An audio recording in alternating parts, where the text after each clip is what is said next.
주 안에서 사랑합니다. 네, 감사합니다. 주 안에서 사랑합니다. 요즘 TV를 보면 이 사회가 얼마나 무서운가를 보여주고 있습니다. 나이 많은 어르신들이 홀로 고독사 혼자 계시다가 돌아가셔서 바로 발견하지 못하고 며칠 후에 아니면 몇 달 후에 발견되는 경우들이 있음을 TV를 통해서 우리가 보고 있습니다. 또 자식에게 이제 치매되지 않으려고 스스로 목숨을 끊는 어르신들도 늘어나고 있다고 합니다. 제가 이제 신문을 보고 통계를 봤는데 우리나라 노인 어르신 인구가 330만이라고 해요. 65세 이상 된 분들을 노인이라고 하거든요. 우리나라 법에 65세 이상이에요. 그분들이 지금 7%나 된다라고 말을 합니다. 5천만 인구 중에 7%, 330만이 된다라고 말합니다. 우리나라 인구의 100명 중에 7명이 어르신들이라는 것입니다. 그것이 이제 급속도로, 이 천천히 가야 되는데, 급속도로 이 노인 인구가 늘어나고 있다, 이렇게 말을 하고 있습니다. 제가 통계청의 발표를 봤는데, 자식들에게 학대받고 집을 나온 노인들 계신데요. 그분들에게 설문조사를 했어요. 1800명 정도를 이제 조사를 했는데, 그 중에 답을 얻었는데, 아들한테 학대받고 나온 노인들이 41%, 745명이라고 말합니다. 그 다음에 두 번째가 며느리로부터 학대받은 노인이 29%라고 말합니다. 다음에는 딸한테 학대받고 나온 부모들이 9%라고 말하는 것입니다. 이게 2022년 작년도 12월 달에 통계입니다. 노인 10명 중에 6명이 아들이 가해자라는 것입니다. 얼마나 이제 어른들이 서글퍼지는지를 보여주는 통계인 것입니다. 엘빈 토플러라고 하는 분이 제3의 물기라고 하는 책을 썼어요. 그 책에 보면 이렇게 썼습니다. 앞으로는 홀로 사는 사람들이 많아질 것입니다.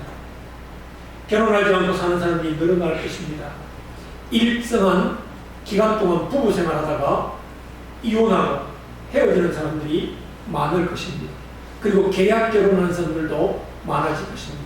그 자식이 엉켜서, 왜? 결혼한 자식, 남편의 자식과 아내 자식이 엉켜서 이제 이렇게 되어지는 복합가정이 생겨나게 될 것입니다. 그리고 어린이집과 유치원과 이런 것은 없어지고 요양원이 늘어나게 될 것입니다. 이게 불합리한 일들이 일어나게 될 것입니다. 라고 하는 토플러의 얘기가 그대로 지금 이루어지고 있는 것을 볼 수 있습니다. 좀 이렇게 씁쓸한 겁니다. 제가 이 통계를 보면서 씁쓸하다. 저도 이제 그 고령층에 들어가 있으니까 씁쓸하구나 하는 생각이 들었습니다. 오늘 이제 5월달 둘째 달을 가정의 달의 둘째 주일에 어버이주일입니다. 어버이주일에 정말로 이제 어떻게 하면 이 어버이주일에 가정을 생각하고 살아갈까 하는 생각을 한번 해보는 것입니다.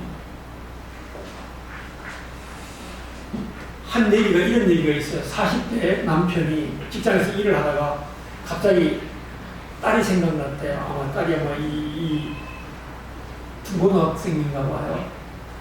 그 정도니까 중고등학생이 되니까 이제 딸이 갑자기 이제 저녁 먹고 야간 작업을 하는데 부모가 이제 딸이 생각나서 집에 전화 한번 해봐야 되겠다. 그러면서 전화기를 돌렸어요. 전화기를 돌리면서 생각하기를 여러 가지 생각이 오는데 우리 딸이 받았으면 좋겠다. 우리 딸이 받았으면 좋겠다. 그러면서 이제 오늘 내가 우리 딸에게 뭘 사갈까?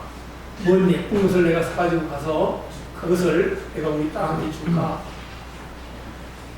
그런 생각을 막 이렇게 막 생각을 하면서 전화를 돌렸는데 마침 딸이 받았대. 그 이제 여보세요? 아빠야. 그래. 아빠야? 그 얘기를 하는 순간에 이 아이가 엄마! 지금 연속곡 보고 있어요. 잠깐만 엄마 바꿔줄게. 그리고는 수화기를 탁 놓고 엄마! 아빠 전화야! 그러니까 엄마가 연속곡을 보면서 하는 말이 나 지금 바빠! 연속곡 보고 있는데 바쁘다는 겁니다. 그리고는 그냥 네가 받아. 왜 전화했는지 물어봐. 그 순간에요. 아빠가 말 한마디 못하고 전화 건 그것이 후회가 되는 거예요. 내가 왜 전화했지? 그냥 쉽게 말하면 멘붕이 됐다는 것입니다. 그래 이제 아이가 전화기를 놨으니까 엄마가 전화와 오늘 늦게 들어와요? 오늘 못 들어와요? 얼마나 기분이 상했겠어요. 그래서 오늘 늦어 그런 전화기를 끊고 자기 혼자 씁쓸해지는 것을 느꼈다라고 말합니다. 부모도 자녀에게 상처받습니다. 자녀만 부모에게 상처받는 것이 아니고 부모도 자녀에게 상처받는 일이 있다는 것입니다. 가족에게 전화 걸 때 여러분 어떻게 받습니까? 아버지에게 전화 올 때, 어머니에게 전화 올 때 여러분 어떻게 받습니까? 또한 부부에게 전화가 올 때 어떻게 받습니까? 사랑하는 사람일수록 가까운 사람일수록 여러분이 사랑하는 마음을 가지고 받아야 된다는 것입니다. 그렇지 않으면 상처를 입게 된다는 거죠. 이게 바로 사랑의 매체입니다.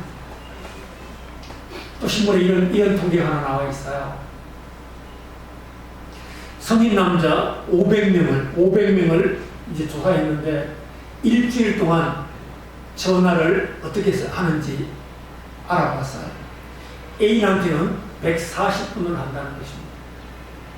친구한테는 97분을 전화한다는 것입니다. 이게 평균이에요, 평균. 그런데 부모에게는 6분 한대. 일주일에 6분 한대. 하루에 1분도 안 한다는 거예요. 충격적이잖아요. 애인과 통화하는데 20분의 1밖에 하지 않는다는 것입니다. 그런가 하면 부모가 자녀가 떨어져 살잖아요. 근데 1년에 만나는 횟수가 평균 16번인데 16번 아마 생일 때 이렇게 어버이날 뭐 이렇게 쭉 해가 명절날 이렇게 해가지고 한 16번 정도 된대. 근데 전화를 통화하는 데는 1년에 37회라는 것입니다. 1년에 52주거든요. 그럼 일주일에 한 번도 전화 안 한다는 얘기가 돼요. 전화할 때면 꼭 하는 말이 처음에 부모를 안부를 물었다가 금세 돈 떨어졌어요? 반찬 떨어졌어요? 뭐 이런 얘기를 하고 끝을 낸다는 것입니다. 상처 입힌다는 거예요. 그 이제 제가 부모님 주일날 설교하기 위해서 신문을 쭉 찾아보고 있어. 이런 걸 찾아보니까 이런 내용이 가득 찼어요. 얼마나 씁쓸할까 그런 생각을 하면서요. 50대 이상 중년층의 평소 자녀들에게 대화하면서 가장 크게 상처받는 일이 뭘까요? 물어봤대요. 50살 이상 된 분들이 부모하고 대화하는 가운데 가장 상처받는 일. 그 가운데 첫 번째가요. 우리 엄마 아빠는 말이 안 통해! 이게 가장 상처받는 거예요. 혹시 얘기하다가 엄마! 그리고 말 안 통해! 이렇게 한다는 거예요. 그게 제일 큰 상처라는 것입니다. 두 번째는요. 가르쳐 드리는데 또 묻는 거. 지난번에 가르쳤는데 또 물어요. 또 그도 못해요. 저는 우리 딸이나 우리 아들한테요.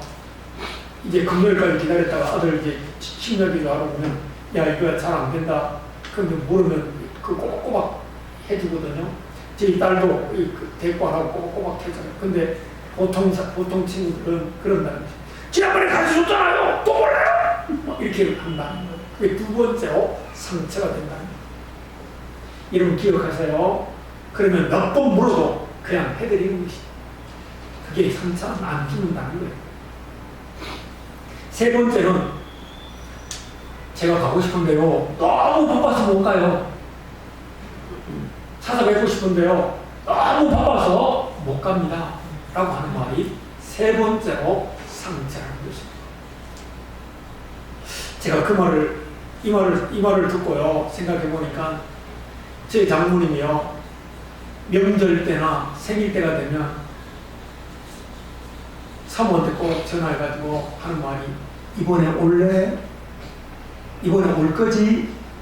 이렇게 물어요. 안 그러면 꼭 그렇게 말해요. 야, 상추가 많이 나는데 갖다 먹어라. 이 말은 너 오라는 말이잖아요. 오라, 그 다른 말이 아니고 왔다 가는 말이에요. 근데 여기서 상주까지는 250km예요. 빨리 가야 3시간, 2시간 걸리거든요. 그 갔다 오면 차라리 사먹는 거 몇 배 드려야 되거든요. 그 말을 들으면 전화를 끊고요. 왔다 가라는 겁니다. 이런 생각을 늘 했어요. 근데 부모님들은 그때마다 바빠서 못 가요. 이 말이 제일 듣기 싫어한다는 거예요. 여러분 어때요? 혹시 여러분 그렇지 않나요? 그리고 부모님들이 가장 듣기 좋아하는 말이 있다는 것입니다. 듣기 좋아하는 말은 이런 말, 첫 번째가 이 말이라는 것입니다. 부모님 잘 키워주셔서 고맙습니다. 감사합니다.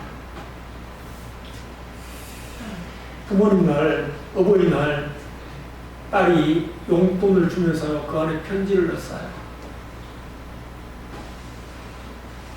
아빠 딸이라서 감사해요. 아빠 엄마 딸이라서 감사해요.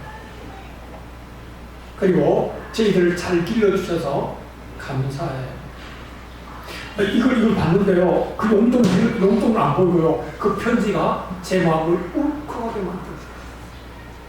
제가 우리 사모고 얼마나 감사가 넘치는지 몰라요. 이게 제일 듣기 원하는 말이라는 것입니다. 두 번째가요. 이제 저희들 걱정 그만하시고요. 부모님을 위해서 사세요. 우리 아들이 어느 날 그래요. 아빠 이제 그렇게 열심히 일하지 마시고요. 조금 쉬면서 일하세요. 그 소리 듣는데 우리 아들 다 컸네. 부모를 생각하는 그런 생각이 들더라고요. 이게 두 번째 부모들이 듣고 싶은 얘기라는 것입니다. 세 번째는 오래오래 건강하게 사세요. 이건 제가 낸 게 아니고요. 신문에 난 것을 제가 여러분에게 소개하는, 몇 가지 지금 소개하는 거예요. 우리나라의 인구, 그 다음에 듣기 좋아하는 말, 듣기 싫어하는 말, 그 다음에 우리 어른들이, 그 다음에 어른들과 아이들이 대화하는 관계, 이거 신문에 난 것을 여러분에게 소개해서 여러분은 어떤가 한번 생각하면서요. 오늘 이 말을 생각하면서 하나님은 우리 믿음의 사람들에게 어떻게 하라고 가르쳤을까? 이걸 보는 것입니다. 하나님은요, 우리에게 부모님을 공경하라. 이거를 하나님의 법을 만들 때요, 두 가지 법을 만들었어요. 딱 두 개를 만들었어요. 하나는 하나님에 대한 법을 만들었어요. 이게 10계명에 보면 1계명, 내 하나님 외에 다른 신을 섬기지 마라. 우상 만들지 마라. 하나님의 이름을 망령되이 일컬지 마라. 안식일을 거룩하게 지키라. 이거 하나님과의 관계예요. 하나님과의 관계는 이렇게 생활해야 된다라고 가르쳐 놓은 거예요. 두 번째 관계는 인간과의 관계예요. 제일 첫머리에 다섯 번째 계명에 내 부모를 공경하라. 이게 첫 번째로 와 있어요. 바로 우리가 부모님을 공경해야 될 가장 중요한 것은 하나님의 명령이에요. 이 명령을 꼭 지켜라 하고 첫 번째다가 올려놨어요. 그리고 이 명령만 해놓은 것이 아니고 이것을 지키면 이것을 지키면 네가 땅에서 잘 되게 할 거야. 네가 사는 땅에서, 네가 사는 집에서, 네가 사는 울타리에서 잘 되게 할 거야. 그리고 또 하나, 장수하게 할 거야. 건강하게 살게 할 거야. 그렇게 약속해 놓고 있습니다. 혹시 여러분이 내가 열심히 사는데, 내가 정말로 최선을 다해 사는데 다른 잘못은 아무것도 없는데 여러분이 잘 안 풀린다고 하면 이 답을, 이것을 한번 점검해 봐야 한다는 것입니다. 왜요? 하나님 명령을 안 지키면 하나님 말씀하셨거든요. 네가 네 부모를 공경하지 않으면 저주받을 것이라고, 저주받을 것이다. 이거 아멘해. 너 부모에게 잘못 숨기면 내가 저주받을게요. 그거 아멘하라. 성경 여러분 신명기 27장에 가면 말해놓고 있어요. 아멘하라는 거예요. 그만큼 부모에 대하여 공경하는 것을 첫 번째 하나님 명령입니다. 안 되게 해놓은 것입니다. 내가 그래서 이것은 우리는 대물림해야 되는 것입니다. 내가 부모님에게 잘 섬김으로 우리 자녀들도 나를 잘 섬기게 할 수 있는 그 대물림 해줘야 된다는 거예요. 그게 복이라는 것입니다. 이 복을 여러분이 놓치지 않게 되기를 주의 이름으로 축복합니다. 이게 하나님 명령, 안 지키면 안 되는 명령이에요. 하나님이 그 명령해놓고 그냥 끝을 내는 것이 아니고 복 주겠다는 겁니다. 두 번째는 하나님이 왜 지키라고 하느냐? 생명의 통로이기 때문에, 생명을 통로로 주셨기 때문에 부모님에게 공경하라고 하는 것입니다. 하나님이, 여러분 부모님 없이 태어난 사람이 있어요? 한 명도 없어요. 부모님이 여러분을 낳았기 때문에 여러분이 이 땅에, 이 세상에 있는 겁니다. 그러면 부모님은 여러분의 생명을 낳게 하는 통로로 생각합니다. 이걸 문제 알아요? 자식이 결혼해보면 알아요. 우리 부모님이 나를 낳으시고 나를 기르시기 위해서 이런 고통과 힘들고 어려움을 다 겪으셨구나 하는 것을 알게 됩니다. 성경에 보면 아브라함과 이삭을 낳을 때요, 하나님 그럽니다. 75세에 하나님 불러가지고 너 이제 예수 믿어, 하나님 믿어 이러고는 너 내 말을 잘 들으면 너 복 줄 거야. 땅에서 잘 되게 할 거야. 너 많은 후손을 볼 거야. 그리고 네가 부자로 살게 할 거야. 하나님 약속했어요. 그런데요, 20년이 흘렀어요. 25년이 흘렀어요. 자식이 안 생기는 거예요. 저도 결혼했어요. 저희 자녀들은 자식이 있는데요, 저희 동기 목사님, 선배 목사님, 나이가 연배가 많으신 분들이 많은데 그들이 결혼시켜놔서 5년 몇 년 지나가니까 자식이 없으니까 만나면 그래요. 목사님 좋겠네. 손자들 있잖아. 얘가 이제 각각 손자가 전화를 해요. 그 옆에서 받으면 누구야? 손자한테 전화 왔어. 그러면 목사님 좋겠네. 나는 그런 재미도 없고 그렇게 말씀하시거든요. 그래서 그 목사님 앞에서 내가 그 손자한테 전화 오면 받기가 좀 그래. 왜요? 결혼했는데 자식이 안 생기거든요. 하나님이 자식을 안 줘서 안 생기는 거예요. 이러면 인공수정한다고 해서 다 생겨요? 아니에요. 하나님 인공수정도 하나님 허락해야 된다는 것입니다. 하나님이 그것을 누굴 통해서? 부모님을 통하여 자식이 만들어지게 만들었다는 것입니다. 이 통로로 삼았기 때문에 너는 부모님을 공경하거라 라고 말씀하고 있습니다. 통로로 삼아라. 세 번째 이유는 너희 부모님은 너를 축복할 권세가 있다. 여러분 자녀들을 어떻게 축복합니까? 이 빌어먹을 새끼야, 그런 말 절대로 쓰지 마세요. 그건 정말로 거지 생활하는 얘기예요. 그런 말 할지라도 너 잘 되라, 그런 의미로 하신 말씀이지만 우리는 그 말을 고쳐서 이렇게 말해요. 나중에 부자가 되면 부자로 살로마, 이렇게 고쳐서 말하는 것입니다.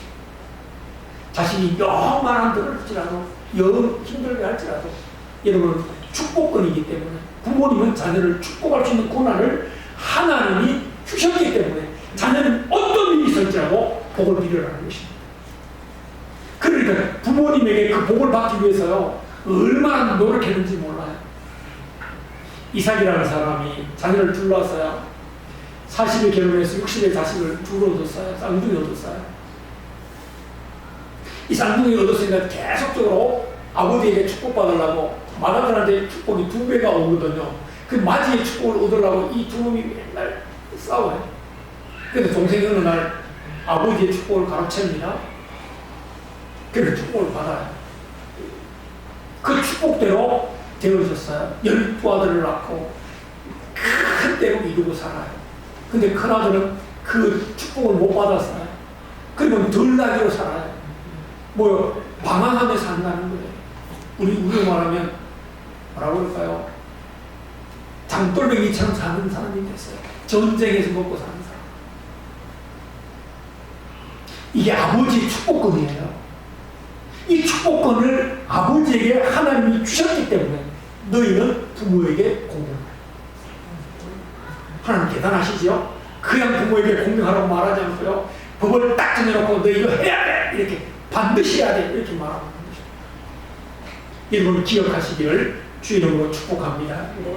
자, 이게 하나님께부터 시작됐어요. 이 부모님에게 공경하는 것은. 그리고 이걸 이제 최초로 시작한 것은 미국의 필라델피아에 있는 조그마한 마을에서요. 교회 선생님이 자기를 가르쳤어요. 26년 동안 가르쳤는데 돌아가셨어요.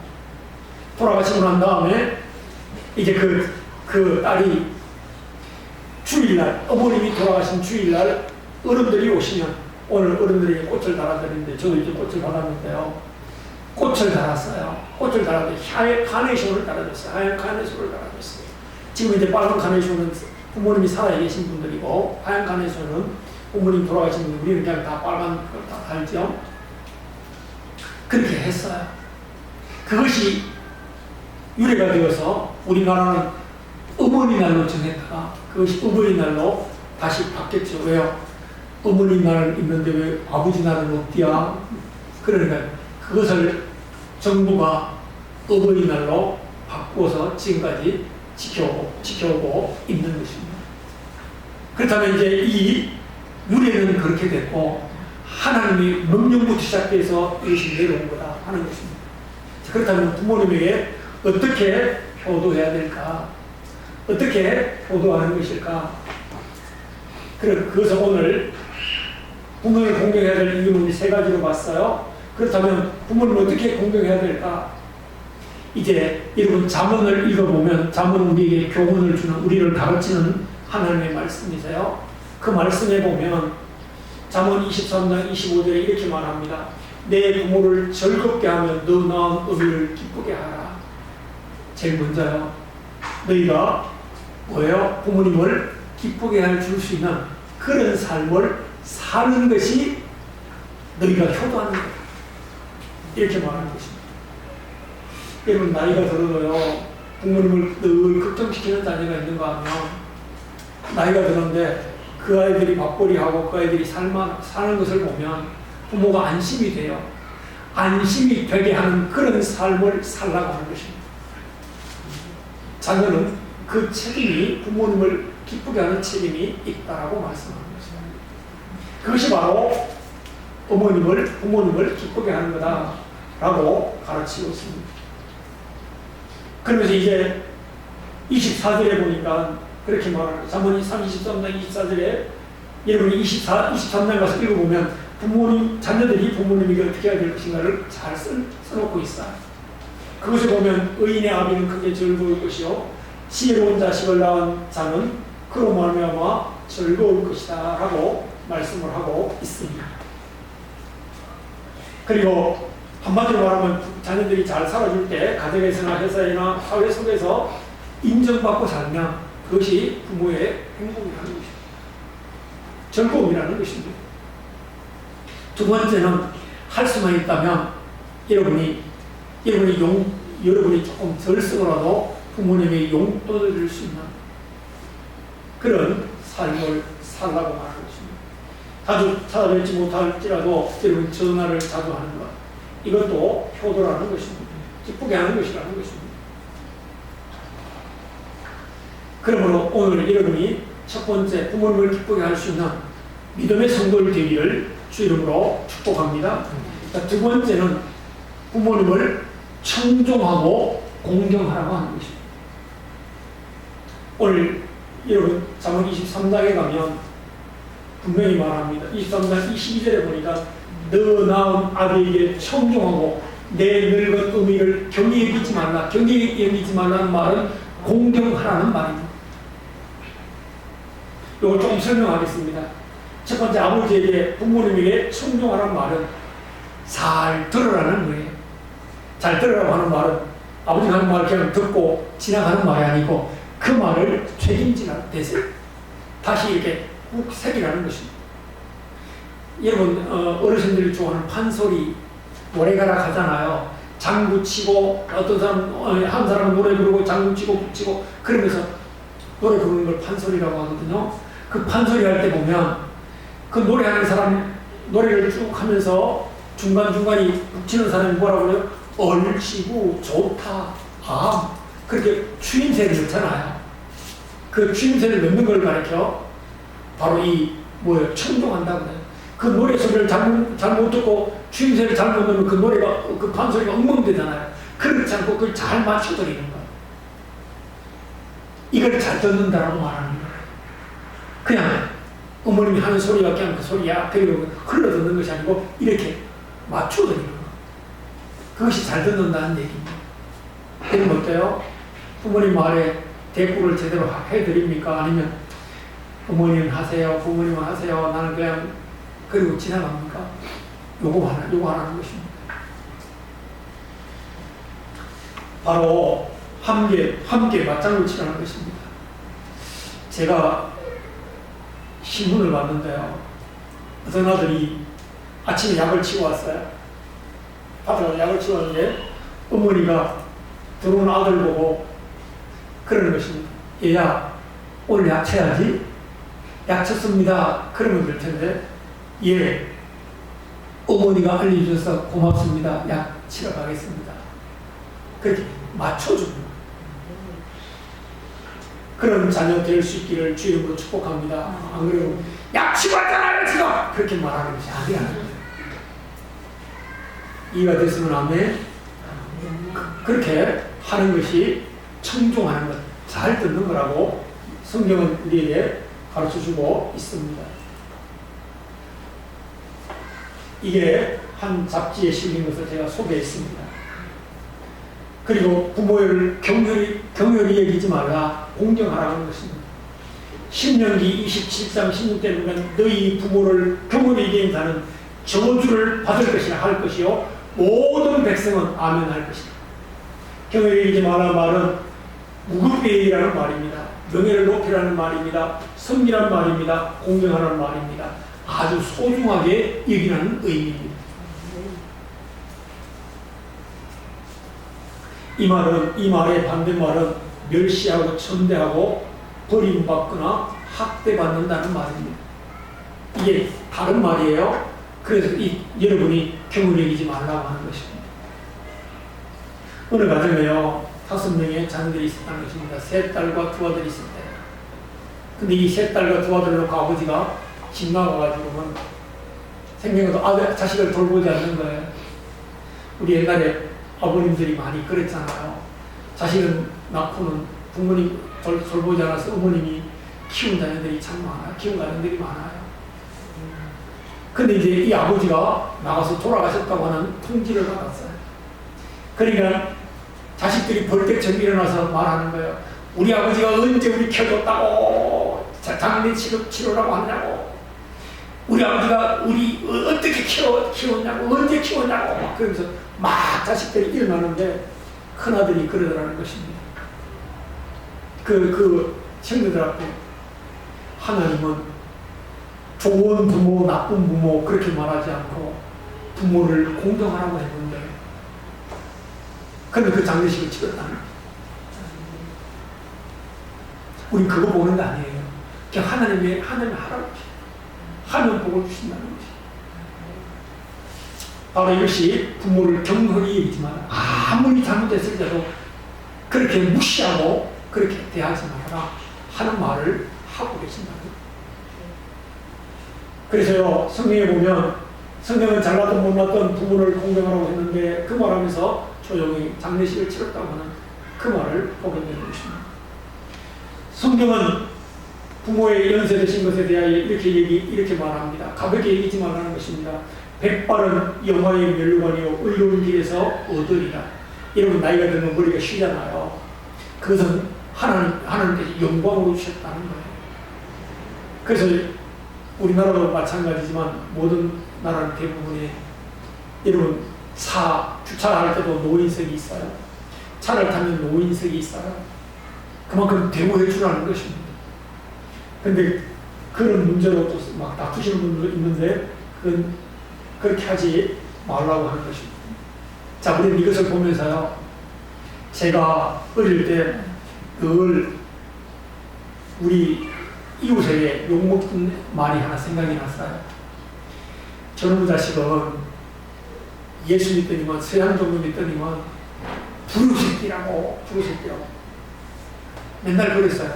왜 그랬는가 지금 생각해보면 제가 우리 부모님 할아버지 할머니 제사에 가면 절을 안 하고요 꼭 옆에 서 있었어요. 우리 부모님과 형제들이 절할 때 옆에 서 있었거든요. 저놈의 새끼는 조상이 없냐고 어디서 태어난 놈인지 부모에게 제사도 안 지낸다고. 제가 하나님 말씀을 그냥 대꾸했으면 참 좋았을 텐데 그렇게 하지 않았어요. 저는 장례식을 여러 번 치르면서요 몇 가지를 봤어요. 참 이런 어머님은 참 비참하구나 하는 생각이 들었어요. 뭐예요? 자기 어머니가 재산 모아놓은 것을 어떻게 하면 빼앗아갈까 싶어 그걸 노리고 있다가요. 어머님이 이제 아파서 이제 돌아가실 쯤 되니까요. 은행에서는 도장 받아오라고 그러잖아요.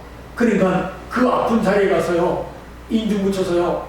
은행에 그 돈을 인출하기 위해서 손도장 찍어가지고 가는 자식도 봤어요. 그거 왜요? 다른 형제 나누고 주지 않고 자기가 몽땅 가지고 싶어요. 그런가 하면요. 부모님이 살아계실 때는 한 번도 쳐다보지 않아요. 자식이. 부모님이 돌아가시고 나니까 울면서요. 상을 어마어마하게 차리더라고요.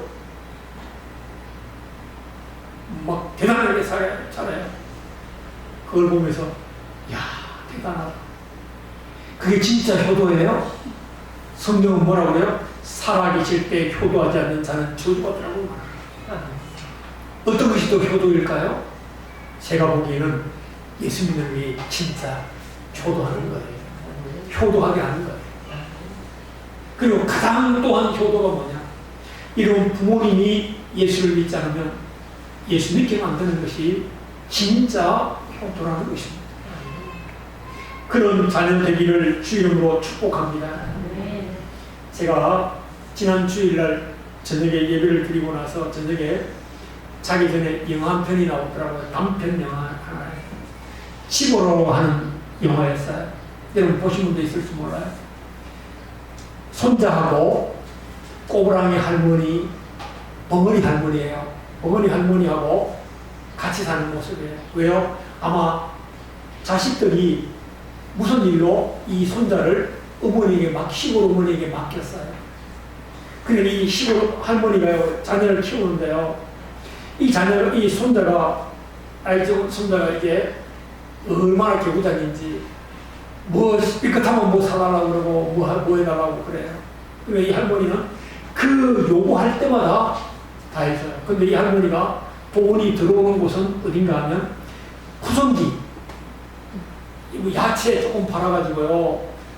돈 조금 마련해서 그걸로 이제 생활하시는 거더라고요. 근데 이 아이가 시장에 같이 가가지고는 장바구니 들고 가는데요. 할머니가 그걸 들고 가는데 이놈은 꼬부랑 할머니 지팡이 짚고 가는데 이놈은 들어가지도 않아요. 들고 가다가 누가 보면 또 행위를 뿌리고 가고 그래요. 근데 그 할머니는 그걸 가지고 와서요. 그 망그러진 걸 가지고 팔았어요. 팔아가지고 돈 써가지고 할머니 나 짜장면 그러니까 짜장면 먹으러 갔어요. 근데 짜장면 한 그릇 가지고 자기가 이 손자가 먹으면서 할머니 먹어. 근데 할머니 돈이 없으니까 물 한 컵을 벌컥벌컥 마시고 계시는 거예요. 이 손자는 그걸 몰랐겠죠. 그리고 이제 가다가요, 또 운동화가 사고 싶은 거예요. 할머니 나 운동화! 근데 또 그 쌈짓 돈을 꾹꾹 해놓고 운동화를 사주더라고요. 그런데 가다가요, 이 아이가 버스를 탔어요. 누가 아는 여자아이가 하나 타니, 예쁜 여자아이가 타니까 할머니 가! 그리고는 할머니를 못하게 만들어요, 차를. 그리고 나서 그 손자가 또 있다가 옆에 초코파이 먹으니까 나 초코파이 그러면 할머니가 초코파이 집에 가서 초코파이를 사왔어요. 초코파이 나 2개만 줘. 그러니까 그 할머니가 아마 잘 아는 사람이었어요. 5,000원 만났다고. 할머니 5,000원 만났네. 그래서 이제 그 할머니더라고요. 성동 할머니도. 그 초코파이 2개 주면서 손자 왔어? 주니까 이제 돈을 이제 주려고 하니까 돈 내고 그리고 이제 그냥 얻어왔어요. 그런데 그 차를 못하게 하니까 이 할머니가 10년의 길이를 지팡이를 짚고 걸어가는 거예요. 이 손자는 차 타고 가고.